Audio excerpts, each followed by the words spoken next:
Tarachand infra logistics solutions limited infra और logistic की field में ग्रो करती हुई एक स्मॉल कैप कंपनी जो कि कंटिन्यूसली अपना मार्केट शेयर जो है वो गेन कर रही है।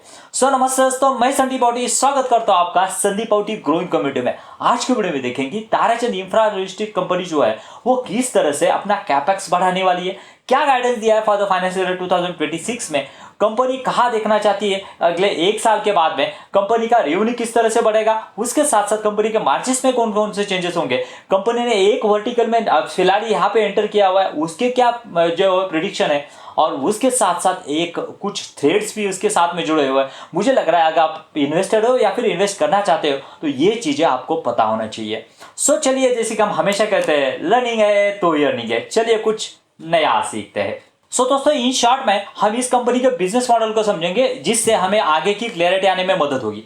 बेसिकली इसके तीन वर्टिकल है। पहले तो ये वेयर हाउसिंग और लॉजिस्टिक का काम करते हैं, मतलब एक जगह से वो स्टील, स्पेशली स्टील उनकी जो कमोडिटी रहती है वो स्टील एक जगह से दूसरी जगह पर लॉजिस्टिक का काम करती है। उसके बाद में एक उनका कोर वर्टिकल है जिसे हम कह सकते हैं ये कि जिसके भी मार्जिन बढ़ रहे हैं और भी बढ़ने के आसार है, और इसके बारे में हम आगे बात करेंगे। इक्विपमेंट एंड रेंटल्स यहाँ पे इंफ्रास्ट्रक्चर का जो वर्क होता है, मतलब क्या है, गवर्नमेंट के जो जो बड़े प्रोजेक्ट रहते हैं, टनल बनाना हो, ब्रिज बनाना हो, उसके लिए जो क्रेन्स लगती है, हेवी क्रेन्स लगती है, 100 टन से 120 टन ऐसी जो क्रेन लगती है वो प्रोवाइड करने का रेंटल बेसिस पे ये कंपनी काम करती है। और जिस तरह से इंफ्रा में यहाँ पे कंपनी यहाँ पे गवर्नमेंट का फोकस है, मुझे लग रहा है इसको बहुत ज्यादा इमेंस स्कोप है। तीसरी बात, उसके बाद में यहाँ पे स्टील प्रोसेसिंग का भी उन्होंने फिलहाल ये बिजनेस स्टार्ट किया है, और ये मतलब क्या है, जिस तरह से जो कि शीट रहते हैं, मेटल के शीट रहते हैं, जैसे जैसे कस्टमर की रिक्वायरमेंट रहेगी उस हिसाब से कट टू लेंथ यहाँ पे कट करके देने का काम जो है ये कंपनी करती है। मतलब ये तीनों वर्टिकल से कैसा रेवेन्यू आता है ये देखना हमें इंपॉर्टेंट रहेगा, और उससे आगे की फिजिबिलिटी यहाँ पे मिलेगी किस तरह से डायरेक्शन चेंजेस हो रहे हैं।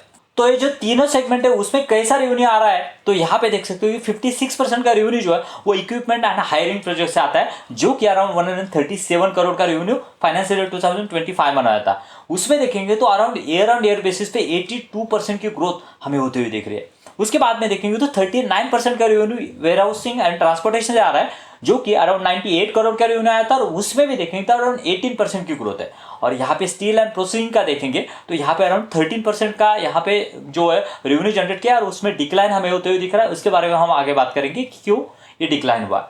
उसके बाद में अगर यहाँ पे आता है तो कौन कौन से सेक्टर से यहाँ पे कंपनी का रेवेन्यू आ रहा है उसके बात करेंगे, तो यहाँ पे देख सकते हैं रूरल अर्बन इंफ्रा जो है वो अराउंड 40% कॉन्ट्रीब्यूट कर रहा है। उसके साथ साथ 25% मेटल एंड मिनरल्स कॉन्ट्रीब्यूट कर रहा है, सीमेंट जो है वो 26% कॉन्ट्रीब्यूट कर रहा है, पेट्रोकेमिकल फोर्स। और यहाँ पे देखेंगे तो ये रिन्यूएबल एनर्जी जो है वो एक बहुत ही गेम चेंजिंग होने वाला है कंपनी के लिए। तो कंपनी का क्या कहना है ना, जो हमारे टारगेट है अराउंड 15 to 20% के जो है वो टारगेट है फॉर द फाइनेंशियल ईयर 2026 में, यानी ये रेवेन्यू यहाँ पे जो 5% है ना वो बढ़ के अराउंड 20% शेयर जो है वो यहाँ पे हो जाएगा।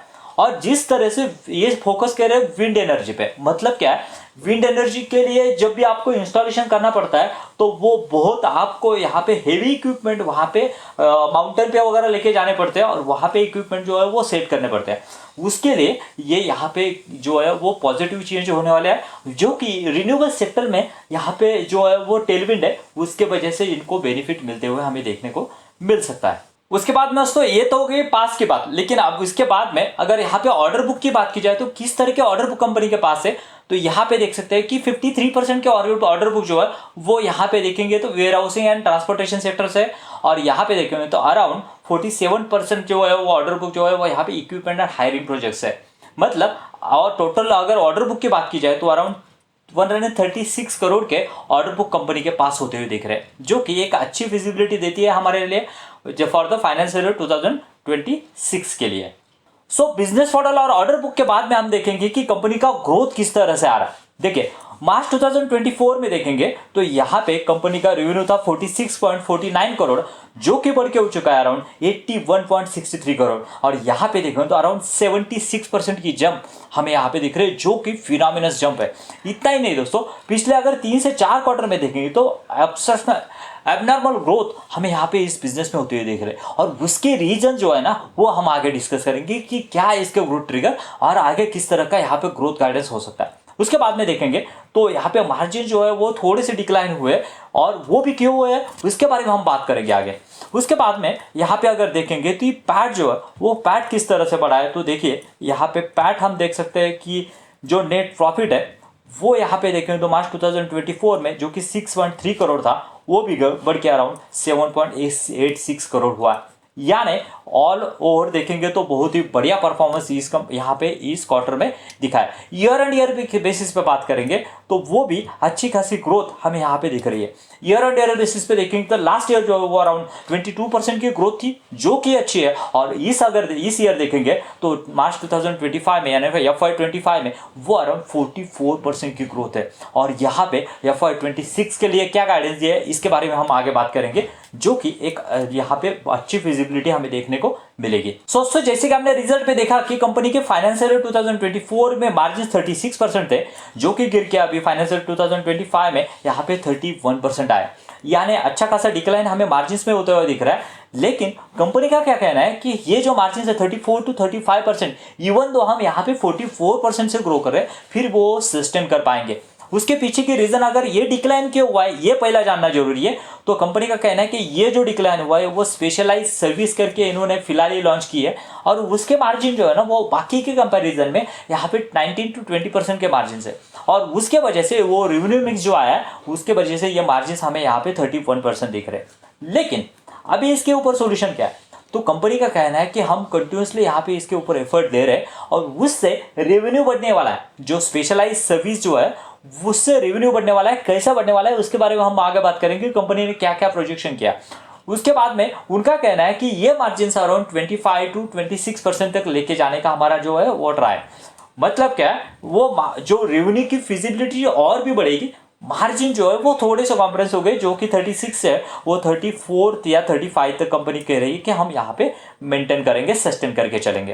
दोस्तों अब बात आती है कि कंपनी का कैपेक्स का प्लान क्या है, बिकॉज ऑफ उससे हमें यहाँ पे अच्छे खासे विजिबिलिटी मिलेगी कि किस तरह से रेवेन्यू जो है वो बढ़ सकता है। तो यहाँ पे देख सकते हैं कंपनी का कहना है कि focus on the acquisition of the large ton crane and the higher capacity filling the aerial platform. मतलब क्या है, बड़े बड़े क्रेन जो है वो हायर करने चाइना से स्पेशली, बिकॉज ऑफ यहाँ पे चीप रेट में यहाँ पे जो है वो क्रेन्स मिलते हैं और उससे यहाँ पे रेवेन्यू की फिजिबिलिटी मिलती है। उसके साथ साथ कंपनी का कहना है कि हम यहाँ पे अराउंड 8 एकड़ का लैंड यहाँ पे नागपुर में यहाँ पे एक्वायर किया, और जिसके वजह से यहाँ स्पेशलाइज कॉन्ट्रैक्ट जो है, जैसे के बारे में हम बात किया स्पेशलाइज सर्विस कॉन्ट्रैक्ट जो है उसके लिए यहाँ पे जो है वो काम करें।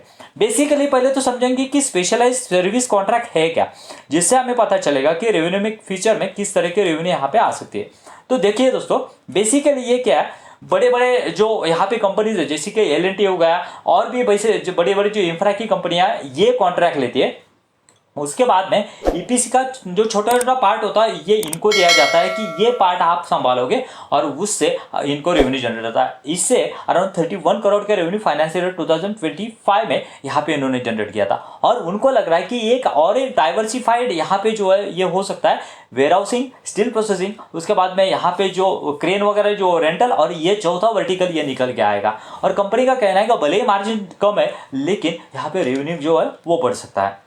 स्पेशलाइज सर्विस कॉन्ट्रैक्ट के अलावा कंपनी का कहना है और भी हम यहाँ पे 100 करोड़ का कैपेक्स यहाँ पे फाइनेंशियल ईयर 2026 में करने वाला है, और उसमें से देखेंगे तो अराउंड 20 करोड़ का कैपेक्स ऑलरेडी मई में हो चुका है। और भी कहना है इनका क्या है कि यहाँ पे देखेंगे तो जो 0.9 की जो डेब्ट टू इक्विटी है उसको हम यहाँ पे हाथ नहीं लगाएंगे। मतलब क्या है, जो बाकी का जो कैपेक्स होने वाला है वो स्पेशली इंटरनल एक्रोल से होने वाला है, और उसके साथ साथ देखेंगे तो दूसरी बात यहाँ पे जो इक्विटी डाइल्यूट करके करेंगे, और जो है वो डेब्ट जो है वो बढ़ने नहीं देंगे। उसके बाद में देखेंगे तो कंपनी का कहना है और भी अगर 100 करोड़ की जरूरत पड़ती है ना तो वो भी हम यहाँ पे करने के लिए तैयार है, अगर उस तरह का जो अगर हमें यहाँ पे जो मार्केट या फिर ये अगर यहाँ पे डिमांड अगर दिखती है तो और भी हम यहाँ पे कैपेक्स उसका बढ़ा सकते हैं।